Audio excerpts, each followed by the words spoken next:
Ladies and gentlemen, the story you are about to see is true. The names have been changed to protect the innocent.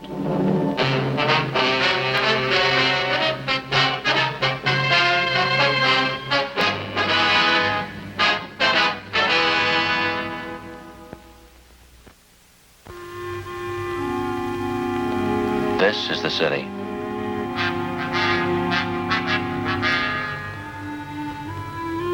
One of the biggest in the United States. Spreads out in all four directions like a broadloom rug. To the south and west, it's the downtown business district. To the east, the industrial area. Los Angeles, California. It's pretty much like your town. This is a Spanish priest, one of the city's founders. It's changed a lot since then.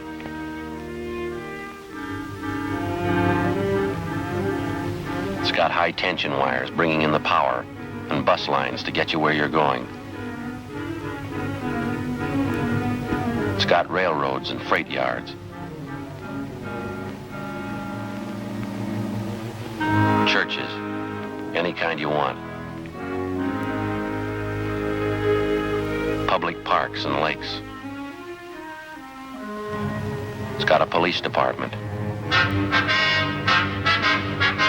And a city hall. This is where I work. I'm a cop.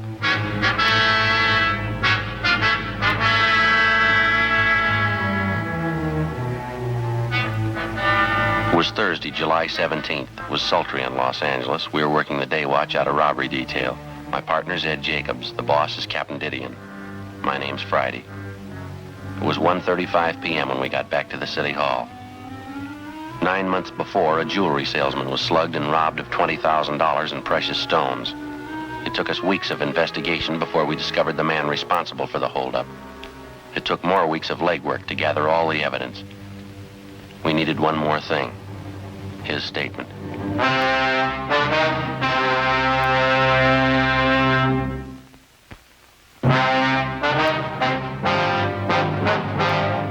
Ed, you want to call the captain? He said he'd be in the corner pocket. Yeah, right.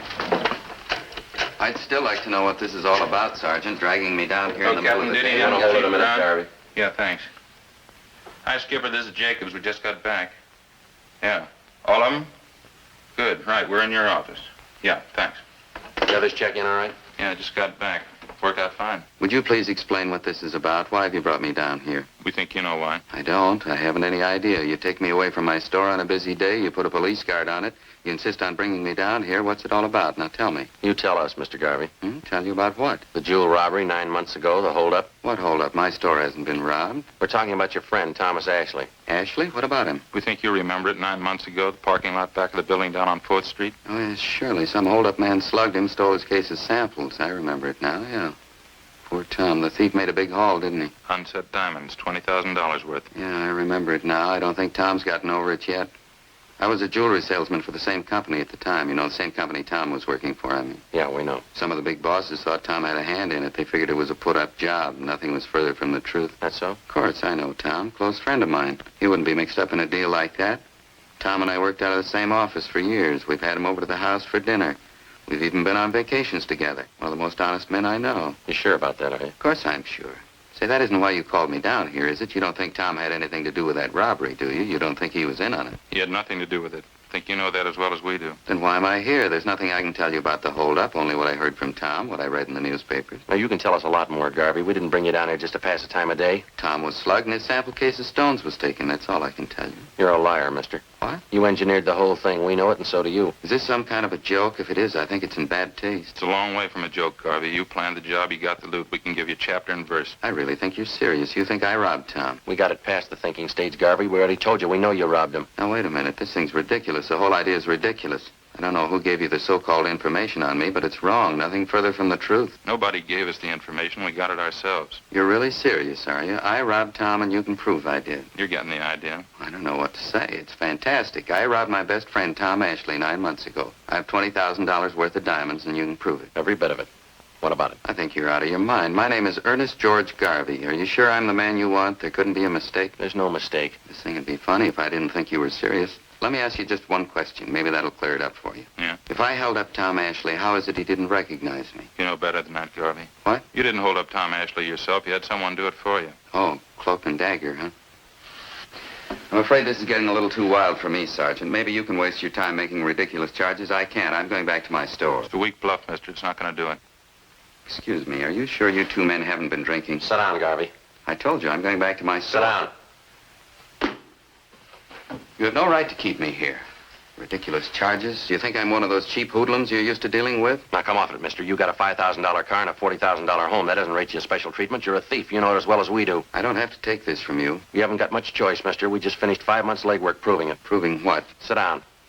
You engineered that holdup. We know who you got to do it. We know how it was carried out. We know how you planned on disposing of the diamonds. We know who your fence was. We know what the split was. We know what you did with part of the money. We know how much you got left. Is that right? Yeah, that's right. What can I say? I don't even know what you're talking about. Any way you want it, Mr. Garvey. Maybe you'd like to tell me why I did all this. You know it better than we do. No, I mean it. Tell me. You weren't making enough money at your job to suit yourself, suit your wife either. It's pretty good. Marilyn get a big kick out of that. All right, mister. We can wait it out as long as you want. We spent 9 months on it already. Another few days aren't going to make that much difference. Just as a matter of curiosity, how'd you first start off on this tangent? Whatever gave you an idea that I had anything to do with the holdup? When you started to spend money, new car, new office for yourself, new fur coat for your wife, transferred your 2 children to that private school. That makes a holdup man out of me because I wanted to send my kids to a better school? Where'd the money come from? Can you explain that? Don't you think that's my business, Sergeant? Where I get my money, what I do with it? Not when you get it stealing. I'm afraid you're going just a little too far. You insist I'm a thief, I'm going to insist you prove it. All right, have a look over here, Mr. Garvey.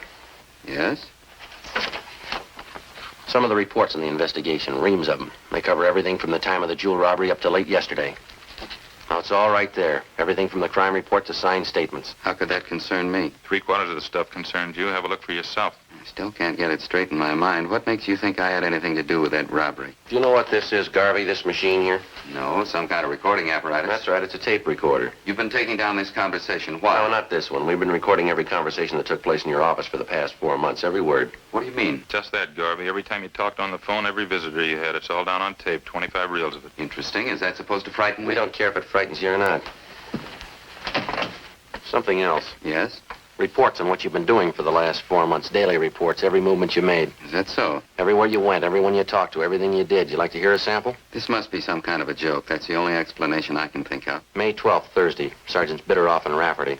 Those are the 2 officers that were tailing you at the time. You checked in at your new office at 9:38 a.m. At 10:03 a.m., you had a visitor, a Kenneth Tyson. You talked to him in your office. Conversations recorded. Tyson left at 10:18 a.m. At 10:32 a.m., you left your office. If you're trying to impress me, I'm afraid it isn't working out very well. Care for a cigarette, Garvey? No, thanks. I have my own. All right. I've wasted enough time. Exactly what's the point of all this? It's pretty simple. You're responsible for a robbery. We can prove it. We're giving you a chance to make a statement. It's nonsense. Is it? Of course. People following me, checking everything I do, where I spend my money, where I send my kids to school. What's it all about? It doesn't make sense. Okay, Garvey, we've said it before. We can wait it out as long as you want. Look, let's get this thing straight. Let's go back to the beginning and take it step by step. Okay, fine. The holdup was last fall, wasn't it? Sometime in October? October 7th, Monday, 5:20 in the afternoon. All right, now just what am I supposed to have done? None of your vague references about a new coat for my wife or where I send my kids to school. Let's have some facts. Joe? All right, Garvey. You went to work as a jewelry salesman for the company 10 years ago. Your friend Tom Ashley, the victim, started the same year. The 2 of you have been pretty close friends. That's right, I told you that. We'll skip the rest of your background for now. 2 weeks before the robbery on September 24th, you had a meeting with a Kenneth Tyson. You met him in a cafeteria on South Broadway. Tyson's 19 years old. He lives with an older sister. He works in a gas station on Olympic Boulevard. He's done some work in your car for you. That's how you happen to know him. Yes, I think I remember the boy. I don't know him well, though. I don't recall the meeting either. You know the boy very well. At the time of the meeting, you promised him $1,000 if he'd hold up your friend Tom Ashley. Ridiculous. Tyson agreed to it, and you briefed him on the plan. The following day, you gave him a gun, a .32 caliber Smith & Wesson, serial number 362744. Nonsense. Where did you get that information? Tyson. He's lying. Believe me, if he told you that, he's lying. Is he the one who robbed Tom? October 7th, at your direction, he was in the parking lot behind the Hunter Crosswell building. Tom Ashley came out to get in his car. He had a case of sample diamonds with him. Tyson held him up, slugged him, took the stones, and got away. Of course, it's obvious. Tyson's trying to say I put him up to it. He's trying to get out of it that way. I'm afraid not, Garvey. The boy couldn't have carried off the holdup by himself. Of course he could. It's obvious he's trying to cover up. There were 6 people in the company you worked for who knew that on Mondays Ashley always took the case of sample diamonds along when he made his calls. Only on Mondays. You were one of the people who knew that. I suppose you've considered the other 5 people? They were all checked out at the time. They were all cleared, you along with them. Well, I'm not clear anymore, is that it? This young hoodlum Tyson, you're willing to take his word over mine. After the robbery, he took the case of diamonds to you. That was the next day. You paid him $500 and promised him the other $500 when you got rid of the stone. Oh, I suppose I've gotten rid of them, or do I still have them? Which? 2 months after the holdup, you contacted a fence up in San Francisco. You drove up there and sold him some of the stones. He broke them up, and then he sold them. We know who he sold them to. We know what he got for them. This Fence, he's supposed to be another good friend of mine? You're still doing business with him. His name's Fred Lawrence. It's a new one on me. I don't know any Fred Lawrence. Can't even recall the name. Maybe this will help you, Garvey. Listen to him on the tape recorder. What's all this about? Phone conversation, Garvey. One of the things we recorded from your office. Let's see, this one was on March 18th. I always thought wiretapping was against the law, or do you pay any attention to that? We didn't tap your telephone line. We recorded everything from dictagraphs we installed in your store and back in your office. They started recording the day you moved in. That was March the 1st, wasn't it? I don't know why you're telling me. I can sue you for that, you know. I can sue you for your last dollar. All we're concerned with right now is Fred Lawrence. You say you don't know him. I'd like to have you listen to this, recorded March 18th in your office. All right?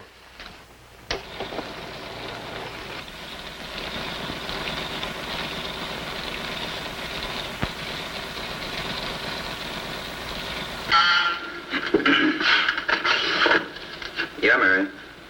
Mr. Lawrence? Yeah, sure. Put him on. Hi, Fred. How are you? That's so. Good. No, everything's fine. No heat at all. No, Tyson's all right. Believe me, he's a good kid. Right? Yeah, all right. Where? Well, I don't know. It might not be so good if you're seen coming here. Oh, 8 o'clock, 8:30. Okay, fine. It's close to 8:30, so you can make it, huh? Right, Fred? Goodbye.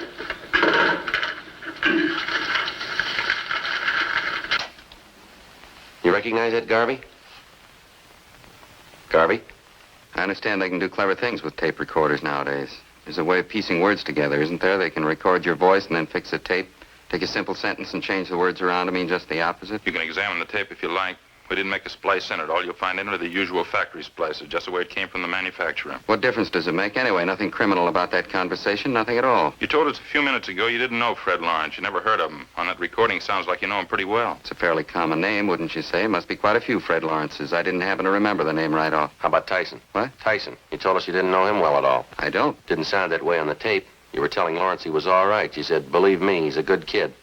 How about it, mister? How about what? Is this some kind of a frame? What are you trying to make me say? We're not going to make you say anything, Garvey. We work robbery detail. That's the job, robberies. They pay us to clean them up.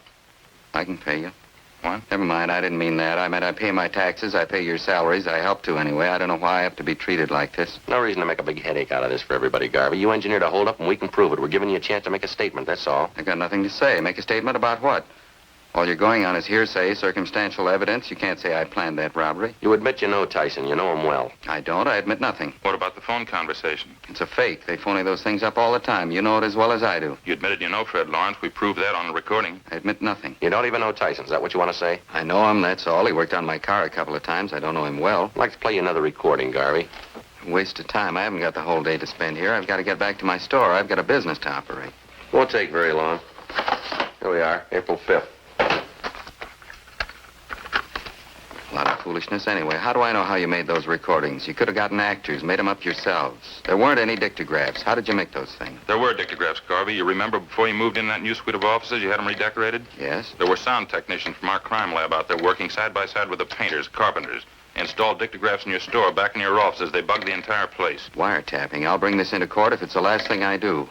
We already told you, Garvey, it's not wiretapping. We didn't touch your phone lines. We didn't have to. Invasion of privacy. I'm going to bring this into court. All right, let's hear this recording. It might clear up a few things, huh? Clear up what? What are you trying to prove? Okay, Joe. Yeah, okay. Date on this is April 5th.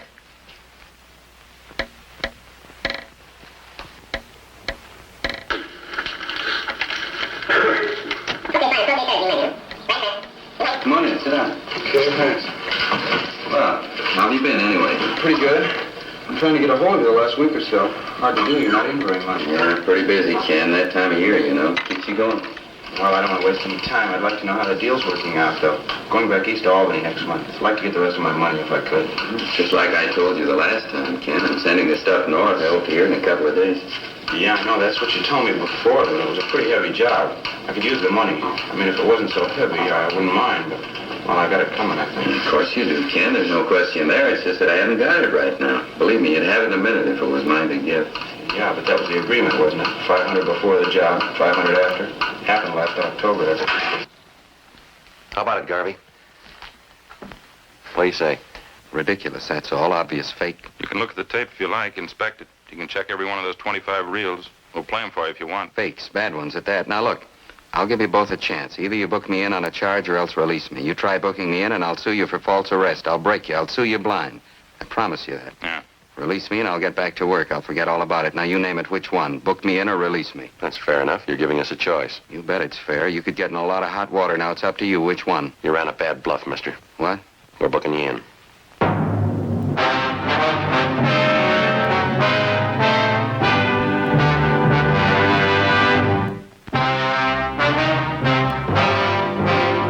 Thursday, 3:55 p.m. Ed Jacobs and I continued questioning the robbery suspect, Ernest Garvey. Despite the evidence at hand, he still refused to admit any knowledge of the $20,000 jewel theft 9 months before.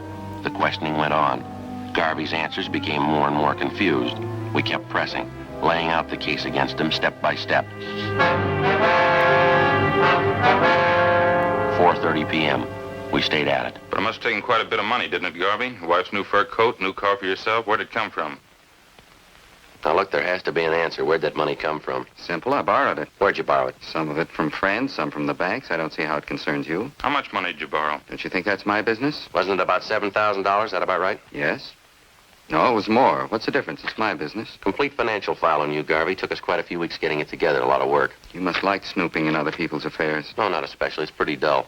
Here's a copy of your bank statement from the California banks. Photostat. Doesn't make much sense here. What do you mean? Well, we checked your income for that month. Amounted to $620.18. Now, how was that possible? For your information, I made a loan that month. That's probably some of the loan money I deposited. I'd quit my old job that time. I was going in business for myself. I needed the money to redecorate the new store, the office. It's as simple as that. Yeah. Photostat your loan papers right here. The loan was for $2,000. Yes? A month before, February, you'd borrowed from another bank. Let's see. That was for $3,000. Made another one in April, too. That was for $1,500, different bank again. Yes, that's right. Do we have to go over this line by line? In 3 months, you made bank loans for $6,500. Now, besides that, in the same 3 months, you earned a total of $1,713.88. Now, together, that makes $8,213.88. What's the point? Copies of your bank statements, Garvey. You have 5 different savings accounts in 5 different banks. How do you explain that? Garvey, any explanation? It's almost 5 o'clock. Can I use the phone? I have to call my wife, let her know. All right. We'll have to listen in on the extension. The conversation will be monitored. Go ahead, I don't care. Okay. You dial 9 to get an outside line. Oh, yeah.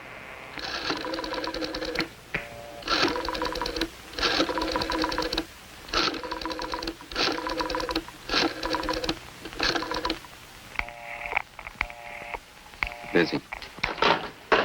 Photostats there if you want to examine them, Garvey. I see them. Well, you want to give us an explanation? You only had $8,200. How could you bank $11,000? It had to come from somewhere. Purely a personal matter, that's all. I borrowed $3,000 from a brother of mine, lives back in Minnesota. You'd already made 3 loans. Why'd you have to borrow from your brother? You mind telling us? Yes, as a matter of fact, I do mind. Well, it still doesn't balance the books, Garvey. You earned and borrowed $8,200. You got another $3,000 from your brother, you say. That's $11,200. You banked $11,000. Yes, that's right. You always have to repeat. That'd leave you with $200. Did you and your family live for 3 months on $200? Why not? That could easily be. A lot of people do it. Yes, sir, but not your family. I'm getting sick and tired of this. You trying to tell me you know my family better than I do, what they eat, what they spend, what it takes to support them? We've been on this thing for 9 months, Garvey. We've put in a lot of hours, and we know your family pretty well. If you like, I'll tell you the last time you ordered steak from the meat market, when you paid your gas bill, the last time your wife bought a pair of shoes. I guess this is standard procedure for you, threatening people? We're not threatening you, Garvey. We're giving you facts. Another file here. Took us over a month to get this one together. Complete record of your expenses from February 1st. Covers February, March, April, May, and June. I hope the police department has a good lawyer, Sergeant. You've got fair warning. I'm going to sue you for your last dollar. Now, you say you and your family lived 3 months on $200. That doesn't jibe with what we've got. You can take a look here if you want to. It's all there. Lies, forgeries, it's all lies. I promise you're going to regret this. There's a photostat here of the receipt for your wife's coat, Garvey. $1,612.34. That includes the tax paid in full. Photostat of the contract for your new car. Down payment, $2,000. Liquor bill for the big party you threw in March 20th. Liquor bill, $387. There's a catering bill here, $194.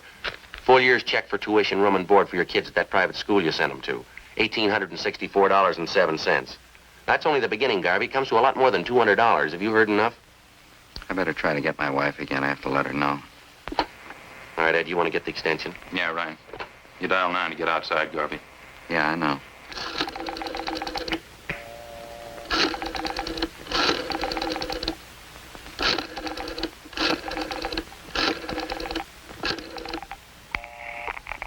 Still talking. She might know I'm trying to get her, stupid. Now, wait a couple of minutes. You'll get through. Gabbing on the phone all day long, gab on the phone and play cards. It's all she ever does. I've got some more figures for you here, Garvey. Be a good idea if you hear them. Bills for 2 more parties you threw last month. Food bills, liquor bills. Why do you have to keep pushing that stuff at me? So you've been sneaking around finding out about my personal affairs. That's supposed to be good police work, is it? This the kind of thing they pay you for? Now, look, you carried off a robbery, Garvey. We're giving you a chance to make a statement. Why should I? What for? Give you a statement and have you twist it around, incriminate me? I haven't had anything to do with this kid, Tyson. Better make that call. Dial 9 first. I know. You told me.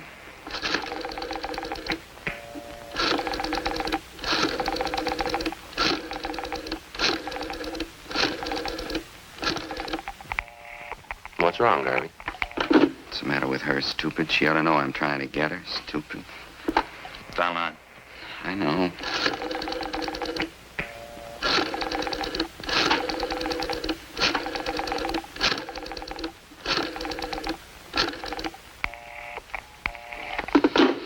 One more recording you ought to hear. Just played part of it for you. I don't want to hear it. I'll play just a piece of it. Think you ought to hear it. That the one from May 10th, is that it? Yeah, uh-huh. Tyson and Garvey. Same place. The office. Yeah, but you told me on the phone. Said you'd have the dough for me today. Now, wait a minute, Tyson. I didn't say that at all. I said maybe I'd have it for you. I didn't say definitely. Look, I can't give you what I haven't got. I want the 500, Garvey. I need it. I stuck my neck out on a robbery job. I'd give 5 to life if the cops got me. You'd be clear. Now, take it easy, will you, Ken? Take it easy, nothing. Well, it couldn't be any plainer. What do you say? In a minute, just a minute.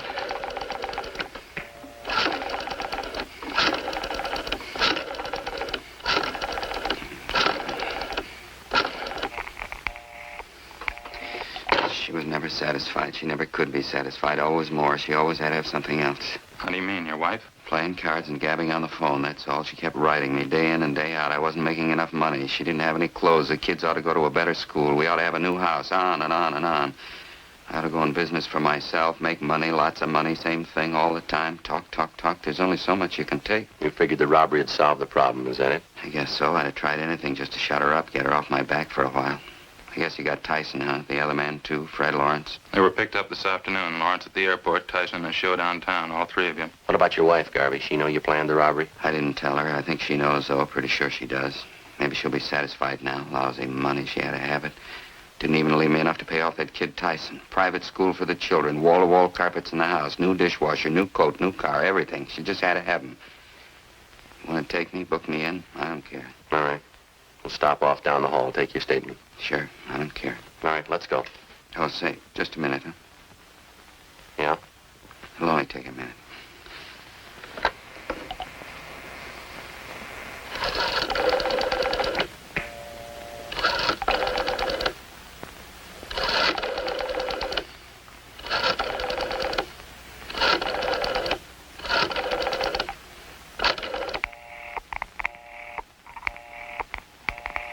Yeah. That's what I figured.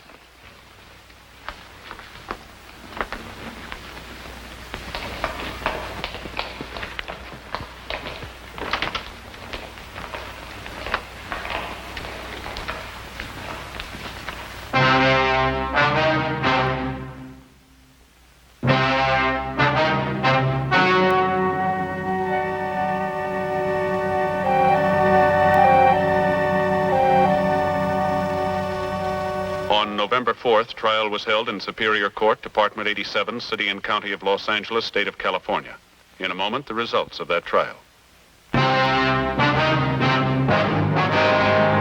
The suspect was tried and convicted of robbery in the first degree, which is punishable by imprisonment from 5 years to life.